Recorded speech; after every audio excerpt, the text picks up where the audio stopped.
This particular game grew out of an idea that was kind of not that deceived, conceived by Zach Persson, who is a creative director, co-creative director with Jens, and then it was conversations between Zach and Jens. It was like some sort of long walk they took in San Francisco several years ago, where they were walking around San Francisco and kind of imagining playing the game and imagining if Minecraft Earth existed, and what would be over here and what would we build here and how would we change this particular street corner.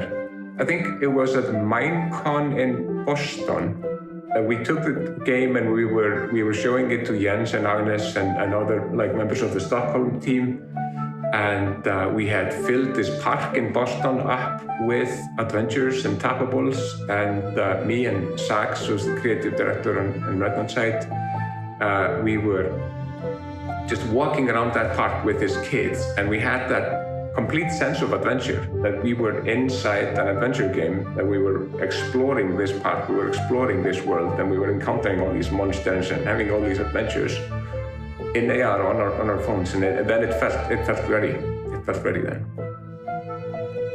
I think AR is important in game development because it's a new thing, and we need to figure out how we use this new tool, this new technology in a way that is fun.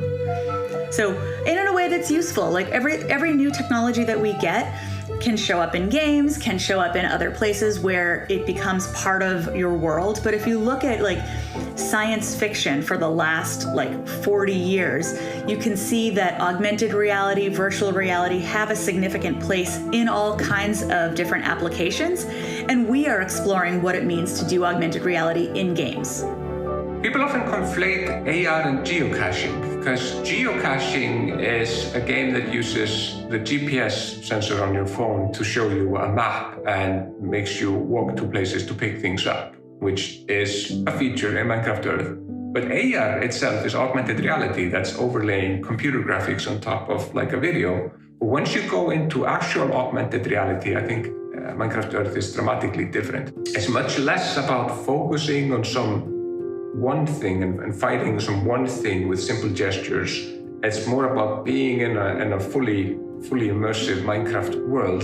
You can do all the things that you know how to do in Minecraft, but you're fully immersed and you're moving around the space and your location matters. I like to think that we make better use of augmented reality and make it feel more kind of like virtual reality rather than just overlaying a 3D rendered character on top of a picture.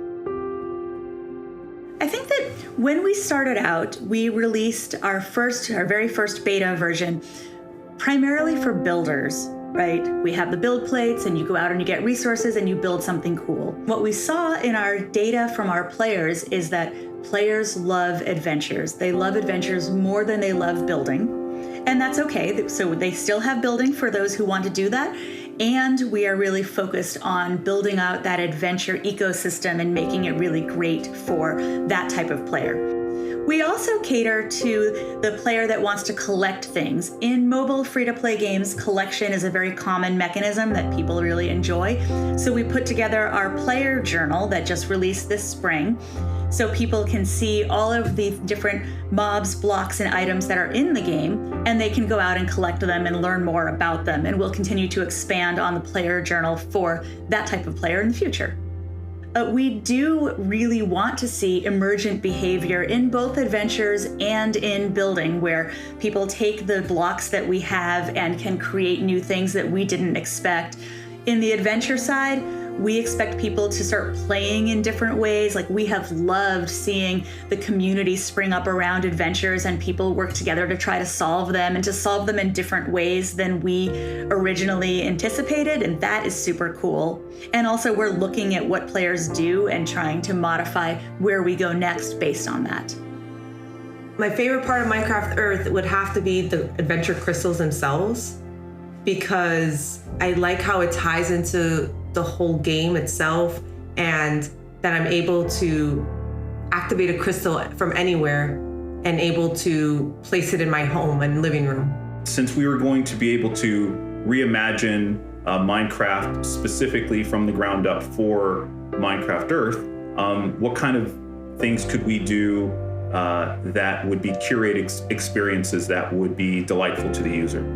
And so born from that, we started to think about, well, if I was creating sort of bite-sized puzzles, what would those look like in Minecraft?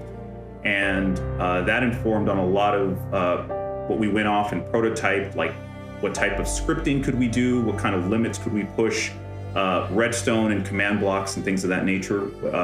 And so we use that to inform on like what we wanted to go off and do. And that created some really fun results, some that actually are still on the cutting room floor and some that made it to the game. I think that people working together makes a lot of sense. Like one of the things that I end up doing a lot is I won't go into a rare or epic adventure by myself.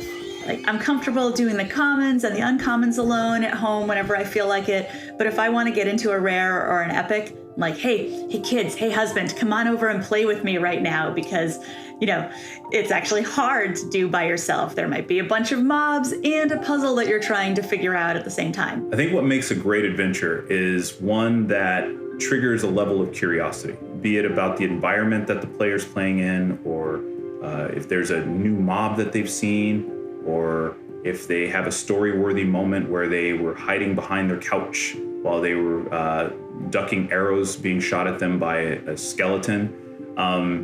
Just anything that causes the player to have that feeling that the time spent was time rewarded.